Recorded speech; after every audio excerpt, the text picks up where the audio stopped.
He was 20, that's when the war broke out then.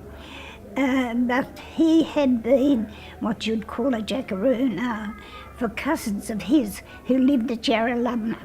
You know, the house is still there. And he enlisted from there. So I just say Sydney because I wouldn't know where he would do it because that was just a country station, sheep station. But that's where it went for.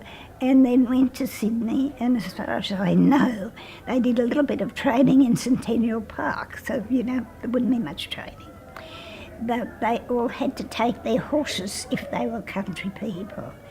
So he took his 2 horses, and I unfortunately do not know what ship they went on. But anyway, they left Sydney, and when they got to Beera on the Mozambique coast, they had to unload a lot of their horses because the horses, some of them had died, but most of them were seasick, and they were so sick they had to, then they sailed on, the soldiers, sailed on to Durban, and there they disembarked. He was in the battle for the Orange River, and he said that was the fiercest battle of the whole of it's been recognised, I suppose, the fiercest battle of the South African War. He was sent back to Australia. He was invalided home. And I don't know what was wrong with him, apart from, battle scars. And he was sent to Hay, and he was down, which is down the southwest of New South Wales.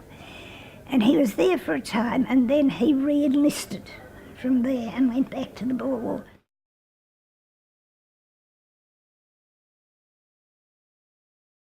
The one on the right, his medal that shows where he served. Can you tell us what the silver bars are there? That's each battle where he fought.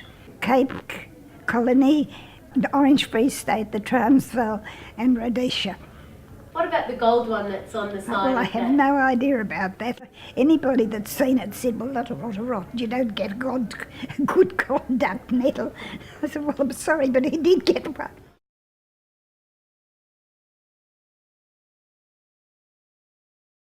This is rather interesting, I think, rather funny actually. He had a scar here, and a bullet went through his cheek and came out the back of his neck. You could see the 2 scars. So I said to him, did you have your mouth open?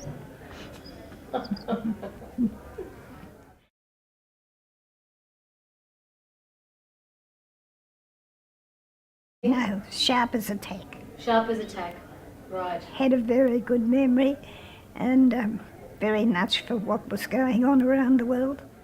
Oh, they called him Hansard. Really? He used to nearly drive everybody mad with his politics.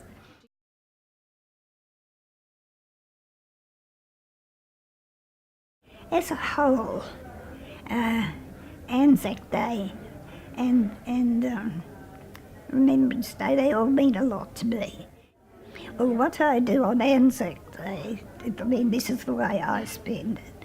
I take the phone off the hook and I lock the doors, and I have from the dawn service here until it finishes in Brisbane or Sydney or wherever.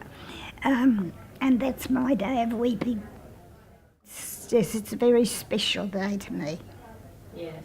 That's why I particularly want to come to Currumbin this year. Yes, and that's why I'm particularly going to look after you. Oh, thank you, darling. Thank you.